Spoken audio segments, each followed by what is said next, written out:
तो मैं बहुत हैप्पी हूँ और शेयर करते हुए कि हमारे फोर्टिस हॉस्पिटल मोहाली में पिछले 2 महीने के अंदर 2 ऐसे बच्चे हमारे पास आए जिनको बहुत सीवियर कंजेनिटल एनोमलीज थी। उनमें से एक बच्चे का खाने का रास्ता जन्म से बना नहीं हुआ था और खाने का रास्ता दूसरा हिस्सा उसका सांस की नली में जुड़ा हुआ था।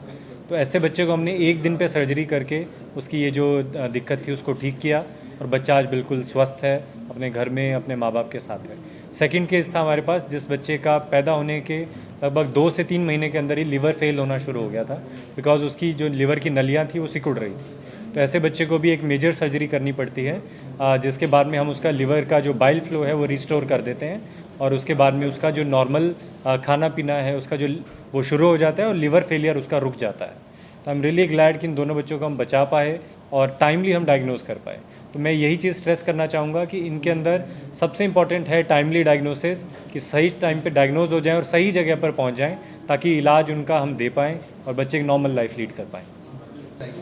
हाँ, जनरली जैसे देखिए मल्टीपल एनोमलीज जिन बच्चों को रहते हैं उनको हमें इंडिविजुअलाइज तरीके से अप्रोच करना पड़ता है, बिकॉज हर बच्चे में हो सकता है कुछ और एनोमलीज हों, किसी में कुछ और हों। तो जिस बच्चे की मैं बात कर रहा हूँ जिसमें खाने का रास्ता भी नहीं था और साथ में उसके हार्ट के अंदर भी छेद था, तो खाने का रास्ते का इलाज ऑलरेडी हो गया और हार्ट के छेद के लिए दवाइयों पे बच्चा बिल्कुल स्टेबल है और उसको एक अप्रोप्रिएट एज पे हार्ट का छेद भी हम सर्जिकली बंद कर देंगे। तो बिकॉज ऑफ दिस सर्जरी अब बच्चा आराम से दूध पी सकता है, वज़न गेन कर रहा है, तो उसकी वजह से वो बच्चे को जो आगे हार्ट सर्जरी होगी वो भी एक बहुत स्मूथ सर्जरी होने का बहुत ज़्यादा चांसेस है।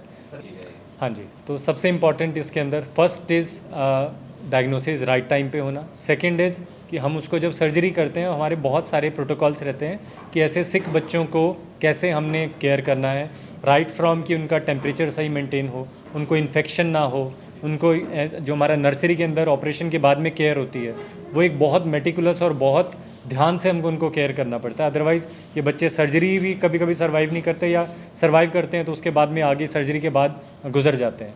तो ये सारी चीज़ें बहुत मेटिकुलसली हमने करा है। हमारी बहुत अच्छी एक्सपीरियंस्ड न्यूनेटोलॉजिस्ट की, हमारे नर्सिस की बहुत अच्छी टीम है जिसकी वजह से हम ये 100% सक्सेस रेट अचीव कर पाए हैं।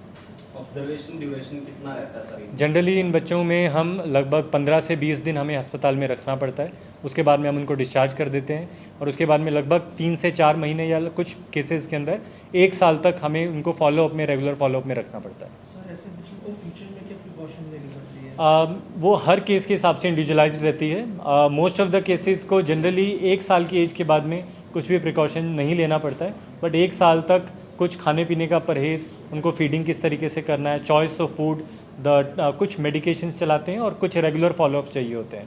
तो जो बहुत ज़्यादा ऐसा नहीं है कि उनकी लाइफ हेल कर देते हैं, वो प्रिकॉशन बहुत आराम से बड़े कंफर्टेबली फैमिली समझ जाती हैं, बहुत ईजीली केयर कर पाती हैं। ऐसे बच्चे नॉर्मल लाइफ जी? Absolutely, absolutely. हमारे बहुत सारे फॉलोअप में पेशेंट्स हैं जो मेरे आज 5-5, 6-6 साल के बच्चे हो गए हैं जो बिल्कुल नॉर्मल स्कूल जा रहे हैं, बाकी बच्चों के साथ खेल रहे हैं। तो उनको उस एज में वापस हमारे पास जब आते हैं as a normal healthy kid, वो देखना हमारे लिए सबसे बड़ा रिवॉर्डिंग और एक सेटिस्फाइंग होता है। वो हर एक केस में वही डिपेंड करता है, बट जनरली हम 5th to 6th डे पे फीडिंग स्टार्ट कर देते हैं। आपने 2 केसेस करे हैं जी। इसमें कितने दिन के बाद? वही है, 5 से 6 दिन के बाद में फीडिंग स्टार्ट हो जाती है।